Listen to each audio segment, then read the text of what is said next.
Sir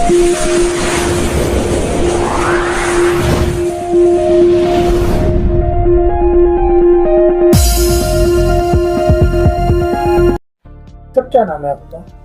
मेरा नाम सौरभ शर्मा है। अपेक्स हॉस्पिटल का डायरेक्टर हूँ मैं।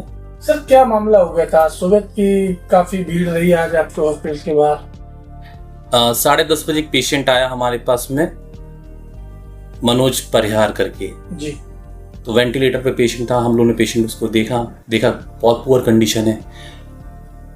आरटीए का पेशेंट था, तो सर में उसकी चोट थी। तो पता चला कि पहले कंडीशन दिख गया था कि हो सकता है एडिमा हो उसे, तो उसके लिए बोला गया कि पहले सेटल कर ले, तो उसके बाद में उसकी सिटी भी कराएंगे।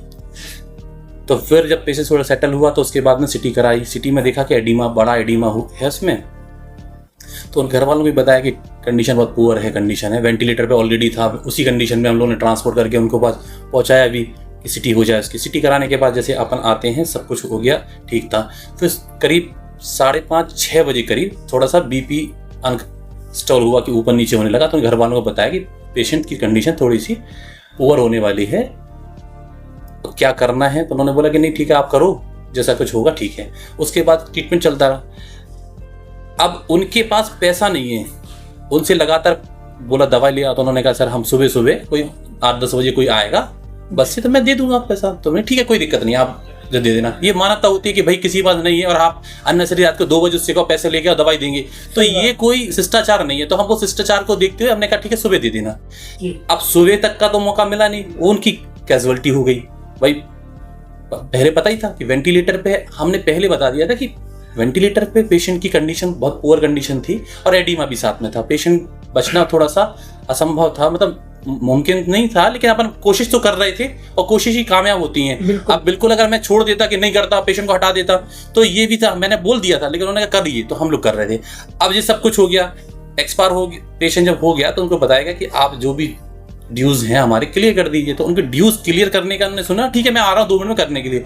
इसी बीच में उन्होंने पूरा एक बात की सभी आपस में, और उन्होंने बोला कि हमें पैसे जो भी है हम नहीं दे रहे हैं आपको पेमेंट के लिए, लेकिन ये आपकी गलती से मरा हुआ है, जो भी हुई है आपकी। अच्छा। तो मैंने उनसे बोला कि अच्छा अगर अभी पेमेंट आपका कितना ड्यू है, उन्होंने बोला, मैंने कहा कि 17,400 रुपए का बिल कट के हैं, जो हमारे पास में वो जीएसटी के साथ में पूरे पेपर्स हम लोग रखे बैठे हुए हैं, उनके साइन भी हैं। अगर उन्होंने पेमेंट किया होता तो साइन क्यों करते? उधार सर रखे हुए मेरे पास में, एक बिल है उनका 19,400 की प्रॉपर बिल है कि इनके पास में देना है। तो उन्होंने कोई भी पेमेंट नहीं किया? उन्होंने मेडिकल स्टोर कोई पेमेंट नहीं किया। उसके बाद में जब उन्होंने पेमेंट नहीं किया हमारे लिए, तो मैंने उनसे कहा कि ठीक है अगर कुछ कम है तो वो दे दीजिए। फिर आश्वासन देने लगे कि हम कर रहे हैं। फिर उसके बाद उन्होंने मीडियास को सबको बुलाया, क्योंकि एक क्या था उनकी सोच थी कि हम कहीं ना कहीं पे दवाएं। फिर वो आए, उन्होंने कहा कि अब एक काम करो, हम देंगे नहीं और उल्टा पैसा दो मुझे अब तुम। मैंने क्यों? ब्लैकमेल करने लगे। हाँ, कि अब मैंने तो किसी ने बताया कि एक्सपायर होने के बाद में पैसा दिए नहीं जाती। तो हमने कहा कि अगर ऐसा भी है तो मैं पेमेंट आप कुछ नहीं दे रहा हूँ, आप ना लूंगा मैं, और आप बिल्कुल पेशेंट को आप ले जाइए। फिर उनकी डिमांड बढ़ गई कि हमें कुछ पैसा दो तब हम लेके जाएंगे, नहीं तो हॉस्पिटल का नाम बदनाम करेंगे, अगर बदनाम करेंगे तो आप दोगे। तो मैंने कहा ठीक है आपको जो करना उचित, देखो अगर मैं वैधानिक कार्रवाई वो जो करना चाह रहे हैं मैं बिल्कुल तैयार हूं कराने के लिए, लेकिन जो पेपर मेरे पास में, जो प्रपत्र मेरे पास है, उसका एक बार अवलोकन कर लें। जो डॉक्टर्स हमारे यहाँ पे अच्छी टीम से उन्होंने काम किया है, ट्रीटमेंट दिया है, उसके प्रॉपर नोट्स उनके हमारे पास एक नोट्स हैं उसके। टाइम टू टाइम हम लोगों को जब बिगड़ता है तो हम लोग कंसल्ट लिखवाते हैं, उसकी कंसल्ट लेते हैं कि हुआ क्या है आपके साथ में। हम लोग ले भी लिखवा लेते हैं, कंडीशन पुअर कंडीशंस में है, तो जब आप लिख के दोगे तभी ट्रीटमेंट किया जाता है। बिल्कुल, हम अपनी मर्जी से नहीं कर रहे। अगर सेंट्रल लाइन डाली तो मैंने उसकी भी कंसर्न ली, उनसे स्वीकृति हमें लेना जरूरी है, तो स्वीकृति के साथ साथ ही उन्होंने किया है। अगर कैजुअलिटी हो जाती है, अगर इस तरह से हम लोग रिस्क लेंगे नहीं, पेशेंट लेंगे ही नहीं, तो ठीक है कोई पेशेंट लेगा ही नहीं।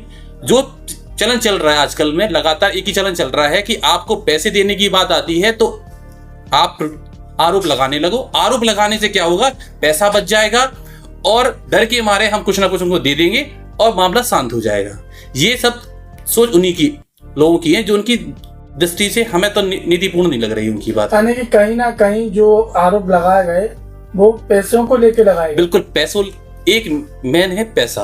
उनको ये पता था अब आरटीए का पेशेंट है, एडिमा हुआ है, सर में बड़ी चोट आई हुई है, इंटरनल ब्लीड हुआ है पेशेंट, तो उसको क्या मानेंगे? सिर में एक थक्का है, अगर वो कहीं ना कहीं ऐसा तो नहीं कि दिक्कत बड़ी दिक्कत है वेंटिलेटर पे, आप क्या समझते हैं कि उनका कहना था कि आपने गारंटी ले ली, लगातार मैंने सुना कि वो बोल रहे हैं गारंटी लिए। तो मैंने उनसे बोला 80% या 90% या 100% जो भी, कि कोई भी वेंटिलेटर पेशेंट की गारंटी लेना असंभव है। इनबिल्ट अगर वो इंजेक्शन लगाते हैं तब भी हम लोग एक साइन कराते हैं कि आपकी स्वेच्छा से, बिल्कुल ऐसा नहीं है छोटा भी होगा। अगर आपको ये लगता है कि मरीज लेना बंद कर दें या मरीज पहले डर जाएंगे हम लोग, तो फिर इलाज ही नहीं होगा। इलाज नहीं हो सकता फिर इस हिसाब से, क्योंकि जो मानसिकता चल रही है वो बस एक ही चल रही है कि बस हम पैसा बच जाए और पैसा कहीं से ले भी ली जाए। हम उनके साथ में देखो किसी कैजुअलिटी होता है, मैं संवेदना प्रकट करता हूं कि भाई होती है दिक्कतें, मैं उनके साथ हूं। मैं भी नहीं चाहता कि उन पर कुछ ऐसा कुछ गलत हो कि उनके पास, लेकिन जो उन्होंने मेरे संग में अमानवीय व्यवहार किया है वो कोई संतोषजनक नहीं है। उनके खिलाफ आपने कोई कदम उठाया? नहीं, अभी हमने कोई कदम नहीं उठाया है, इसीलिए उठाया कि किसी की कैजुअलिटी हुई है और मैं नहीं चाहता हूं किसी पे कोई ऐसी कार्रवाई की जाए, लेकिन वो न्याय संगत नहीं है, ये बात हम मानते हैं। धन्यवाद सर। क्या नाम है आपका? अशोक कुशवाहा नाम है मेरा। सर क्या मामला आज एफएक्स हॉस्पिटल में हो गया सर? मामला ये हुआ है, रात में एक इमरजेंसी पेशेंट आया हुआ था, एक्सीडेंटल केस था, सर में उसे काफ़ी चोट आई हुई थी और आरडीए का केस था। एक्सीडेंट उसके गांव में जिजोरा गांव था, जिजोरा मोरा, वहाँ का रहने वाला था वो, तो वहाँ का केस था। वो रेफर होके आया था वहाँ से, मेडिकल कॉलेज से उन्होंने कहीं और के लिए हायर सेंटर के लिए रेफ़र किया था, बट वो यहाँ पे आए थे। यहाँ पे क्या मामला हुआ कि आईसीयू में पेशेंट एडमिट हो गया, ऑलरेडी पेशेंट इंक्यूबेटेड था, उसको इंक्यूबेशन ऑलरेडी हो रखा था। डॉक्टर साहब ने देखा उन्हें और सारी चीज़ें उनको बताई कि पेशेंट की हालत बहुत ख़राब थी, 90% चांस नहीं था बचने का। उनको ये भी बोला गया था कि आप कहीं और ले जाना चाहें तो ले जा सकते हैं, बस रात का मामला था। उन्होंने कहा आप, हम लोगों ने ये भी बोला कि हम लोग कोशिश कर सकते हैं, ठीक है, बट गारंटी नहीं दे सकते, भगवान थोड़ी ना है। तो ये सब चीज़ें सहमति हो गई थी, ट्रीटमेंट के लिए उन्हें सहमत कर दी थी। उसके बाद उन्होंने ट्रीटमेंट स्टार्ट किया था। पेशेंट ऑलरेडी वेंटिलेशन पे था, तो संभावना जो थी कम थी बचने की, और ये चीज़ें उन्हें बता दी गई थी। अगर वो और कहीं ले जाना चाहते हैं तो ले जा सकते थे। पूरे रिटन कंसल्ट है, एमएलसी हो रखी है, सारी चीज़ें कंप्लीटेड है। तो ये जो इन्होंने आरोप लगाए हैं, तो क्या लगता है? ये आरोप इसलिए लगाया गया है कि रात में उस कंडीशन में वो आए थे, उनके पास पैसे थे नहीं, तो हॉस्पिटल के बिहाफ पे उनका ट्रीटमेंट चालू करवा दिया गया था, बट साइन करा लिए थे कि पेमेंट आपको देना पड़ेगा। तो सारे जो भी बिल्स हो रहे थे वो साइन करते जा रहे थे, तो पेमेंट के लिए बोल रहे थे कि नेक्स्ट डे हम सुबह सुबह पेमेंट अरेंज करके मंगा के दे दिया जाएगा।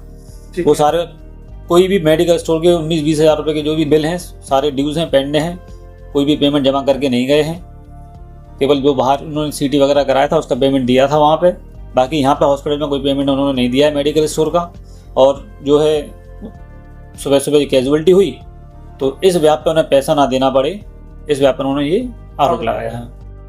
तो क्या कहना रहेगा आपका पूरा इस पूरे मामले को लेकर?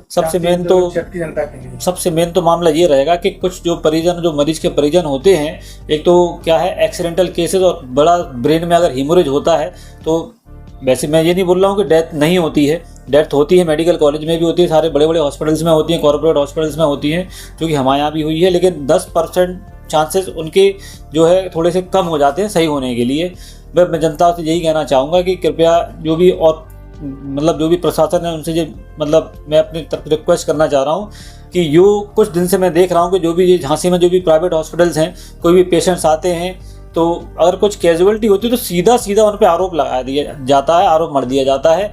अगर यही स्थिति आगे चलती रही तो शायद मुझे लग रहा है कि इतने इस तरह के क्रिटिकल पेशेंट को प्राइवेट हॉस्पिटल्स लेना बंद कर देंगे या नहीं लेंगे, तो उससे ना एक जो गवर्नमेंट हॉस्पिटल्स हैं उस पर ज़्यादा प्रेशर आ जाएगा और कहीं ना कहीं कैजुअलिटीज़ बढ़ेंगी फिर।